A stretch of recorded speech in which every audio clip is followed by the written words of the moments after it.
Tonight, as unanswered questions swirl about how the State Department of Juvenile Justice will handle an influx of teens at its detention center in the coming months. The agency's executive director is providing more insight into the plans. WIS reported earlier this week that the Alvin S. Glenn Detention Center will not take in any additional newly arrested Richland County teens starting August 1st. Instead, those teenagers will be sent to DJJ.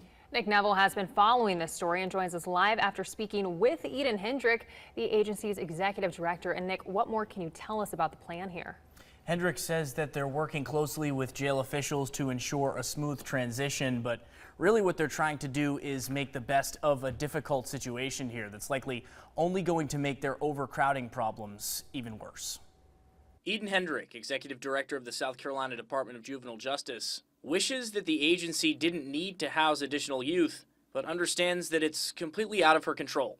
We are put in the situation to figure out solutions when it's almost not feasible, but we've so far trying to do what we can. It creates a terrible situation for the employees and the youth, though. Hendrick explaining the agency's thought process as it prepares to accept newly arrested Richland County teens into its detention facility, with the Alvin S. Glenn Detention Center weeks away from not accepting any more juveniles. If this state really wants to fix our juvenile justice system, and this agency is going to be a long-term commitment of significant funds and some real difficult changes. The Juvenile Detention Center on Shivers Road, where these teens will go, has a 72-person capacity. But Hendrick says for the past few years, it's always been above that number. On Friday, 93 teens were housed there. 5 extra causes an issue, so you can imagine how many when you're actually at double capacity causes. The county jail's juvenile wing won't close immediately. As many as 31 juveniles are currently being housed at ASG and are expected to be moved in November.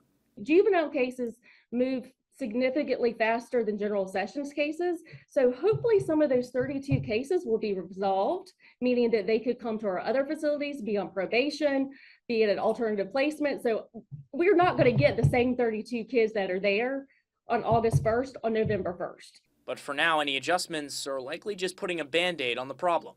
Ultimately, we need a new detention facility. There's no way around it.